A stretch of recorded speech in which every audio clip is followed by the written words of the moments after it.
Achava que a palavra seu era com S e o Nicolas batia o pé dizendo que era com C, que ele tinha certeza que era com C. Agora eu pergunto sala, é com S ou com C? S! Este programa vai tratar da relação entre fala, leitura e escrita na alfabetização.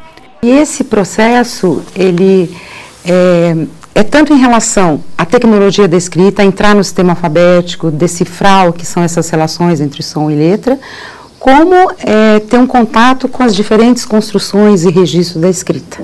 E isso, do meu ponto de vista, se faz considerando o eixo fala, leitura e escrita. Quer dizer, eu preciso considerar a fala no início do processo de alfabetização, porque a criança ela vai usar a própria fala para entrar na escrita e na leitura. O tema de pesquisa de Maria Irma Kudry é a alfabetização. Ela é responsável pelo Centro de Convivência de Linguagens da Unicamp, que realiza um trabalho com crianças que apresentam dificuldades para aprender a ler e a escrever. Todas as crianças que a gente avaliou até hoje, desde isso começa essas avaliações, começo da década de 80, né? Que tinham um rótulo de patologia, dislexia, déficit de atenção, dificuldade de aprendizagem, distúrbio de aprendizagem. Essas patologias não se confirmam se você souber introduzir essa criança no mundo das letras. A professora Marisa e sua turma do 2º ano você já conhece. A aula de hoje é sobre brincadeiras. É nesse contexto que as crianças aprendem essa relação entre fala, leitura e escrita. Suco gelado, cabelo arrepiado, qual é a letra do seu namorado? Considerar a fala nesse processo, né, de aquisição da leitura e da escrita, eu acho que isso orienta um caminho tanto para dominar a tecnologia, que é o sistema alfabético, quanto para dominar as possibilidades de escrever com sentido e de ler com compreensão. Sistema alfabético? O que significa exatamente isso? Ele tem uma base sonora e tem uma base gráfica. É som, né, e grafia. E essa relação é que o sistema alfabético vai considerar. Quer dizer, não é uma relação 1 a 1, você pode dizer um som e representar por várias letras. Por exemplo, você vai escrever exato, a criança pode escrever com Z, porque o som é Z, mas na ortografia é com X. Mas tem o som de Z, táxi, tem tuxi, né? Então, isso aí são relações não 1 a 1. E como é que se aprende isso? De tanto escrever, de tanto ler, você vai chegando e, né, vai refinando a sua representação de acordo com aquela lei, que é a lei da ortografia da língua. Stephanie, como se escreve dança? D. E Stephanie? D. Posso ajudar, Pro? Espera um momentinho. N. N de quem? De que amiguinho tem N na sala? Naila, o N da Naila. E do Nicolas. E do Nicolas. Dança. S-A. Quem acha que não tá certo? Que tá faltando alguma coisa? A letra fala, Isabela. Dança é com C cedilha. Olha lá, Stephanie. O som é parecido, né? Mas a letrinha lá, Stephanie, Christopher. Porque ela falou, Pro. Não é S, é C cedilha. Porque ela falou. Como que eu vou aprender quando a palavra é com S, quando é com C cedilha? Quanto mais eu ler... E outros amigos também vão ampliando o vocabulário e as letrinhas que se escrevem. Por exemplo, a gente sai na rua com as crianças e vai ver placas de carro. Então, a gente começa soletrando para ele. Então, está escrito Franca lá, né? Franca é difícil, porque são 4 letras para uma abertura só, né? Um movimento só de boca, Fran, né? E aí ela está vendo escrito. Então, a gente vai, olha, o F é a primeira letra, o R é a segunda. Então, vai soletrando. Isso de tanto fazer, ela vai pegando. Então, saber como funciona isso. Soletra e representa. Plam, plam, plam. Tá. O professor tem que ensinar, né, que a sílaba é uma unidade complexa. Por quê?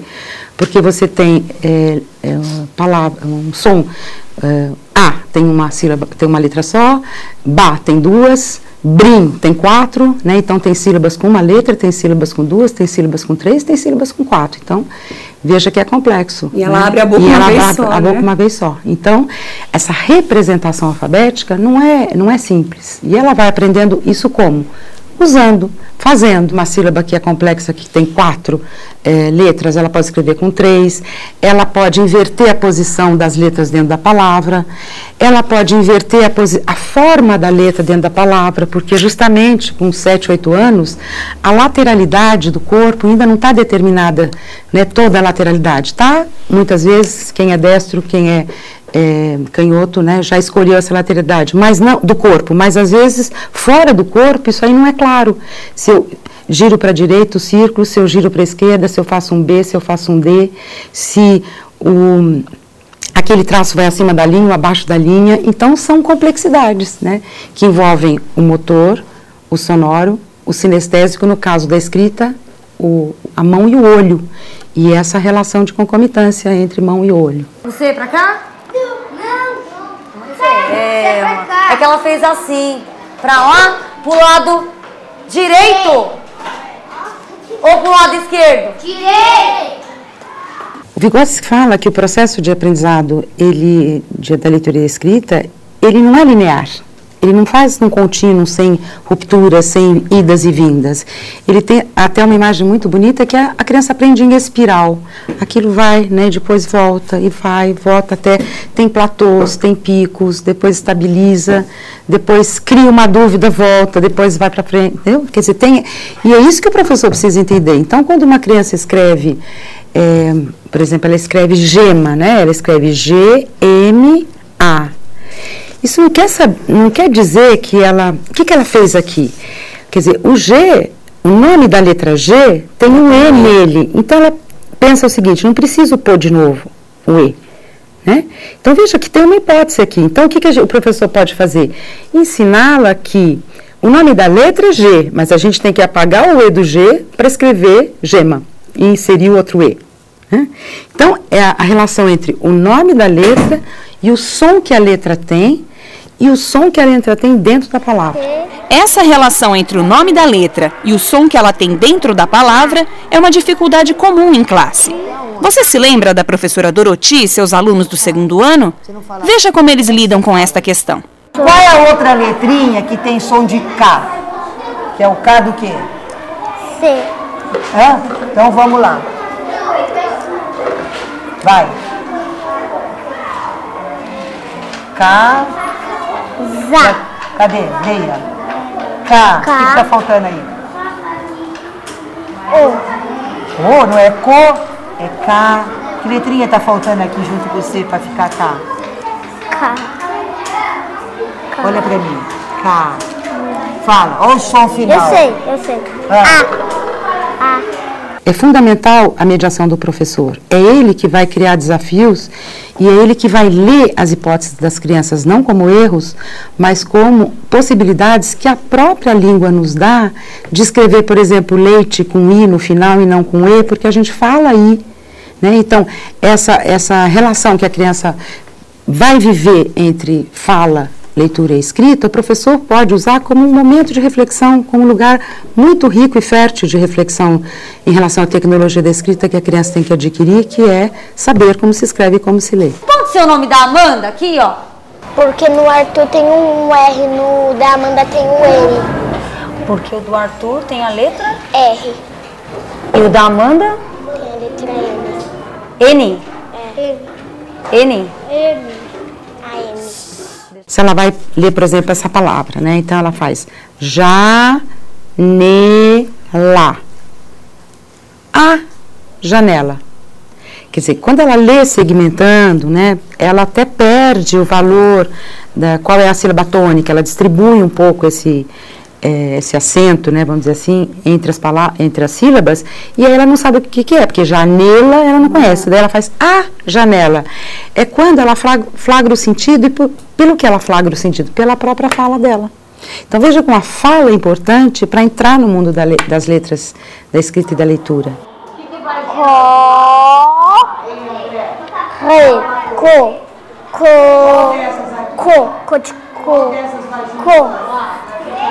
Aqui tem cor?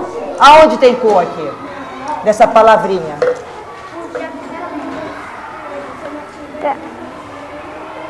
Eu tenho que colocar outro desse? Você acha que é? Então.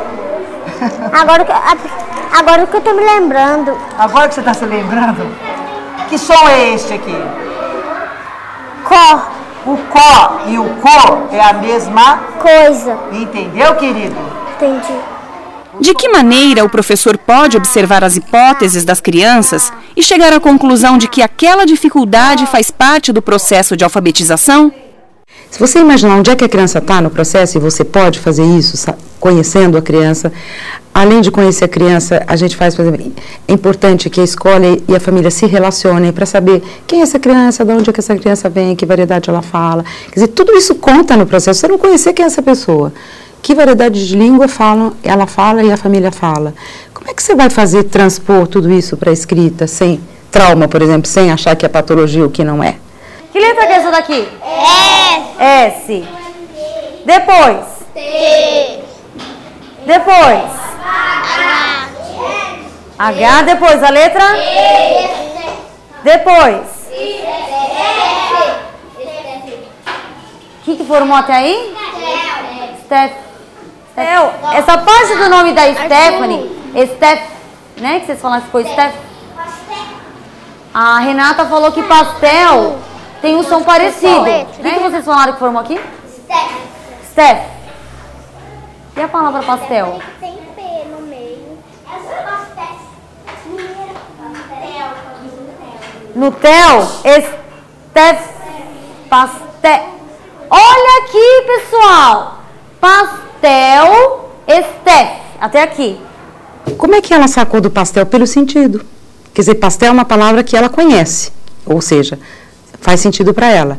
Aquele som do pastel, ela identificou no som de Stephanie, fez uma relação, uma superassociação, como diria o Freud, né? Relacionou. Isso é fantástico, porque ela aprendeu como se escreve esse ST e viu que está em palavras que começam de modo diferente, mas que têm a mesma unidade. Então, ela sacou esses... Né? Um pensamento muito inteligente. Muito inteligente, né? É isso a hipótese. E saber que Stephanie, porque a gente não fala só os, né? Tem uma coisa antes, né? O Steph tem um E, quase um E. Embutido, e né? esse E não aparece, porque é só um S que começa.